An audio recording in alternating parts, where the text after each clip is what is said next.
যে আওয়ামী লীগকে ছাড়া কোনো নির্বাচন নাকি বাংলাদেশে হবে না। মানে কেন হবে না? বিএনপিকে ছাড়া আপনারা নির্বাচন করেন নাই, বিএনপিকে ছাড়া নির্বাচন করেছেন। সুতরাং নির্বাচন বাংলাদেশে হবেই, এই ফেব্রুয়ারিতে হবে, এতে কোনো ভুল নাই। এবং ইনশাআল্লাহ আল্লাহর রহমতে বিএনপি ক্ষমতায়ও আসবে। আমি অনুরোধ জানাতে চাই, তা সবাই যেন শুধুমাত্র মসজিদ, মাদ্রাসা, মন্দির, মঠ, গির্জা নয়, প্রতিটি বাড়িতে প্রতিটি মানুষ যেন তার জন্য দোয়া করেন। এবং উনি এই যাবৎকাল ভালো আছেন, যতক্ষণ ছিলেন আছেন, এটা কিন্তু দেশের মানুষের দোয়ায়।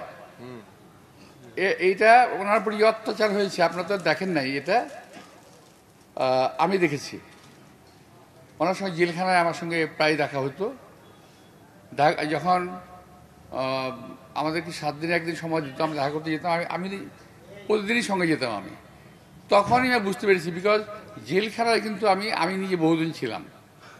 আমি খুব সাবধান থাকতাম এক জায়গা থেকে, সেটা হলো জেল কর্তৃপক্ষ অনেক সময় ব্যক্তি বিশেষে তারা স্লো পয়জনিং করে।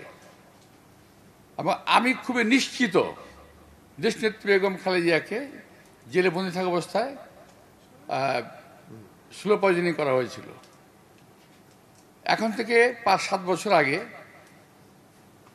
ভারতীয় একজন সাংবাদিক ঢাকায় এসেছিল, যখন আমার সাথে দেখা হয়, উনি বললেন, আপনি কি নিয়ে লাফালাফি করতেছেন? উনি তো বাঁচবে মাত্র 2 বছর। আমি বললাম, কেন? ওইভাবেই ডিজাইন করা আছে। বুঝতে পারছেন কথাটা?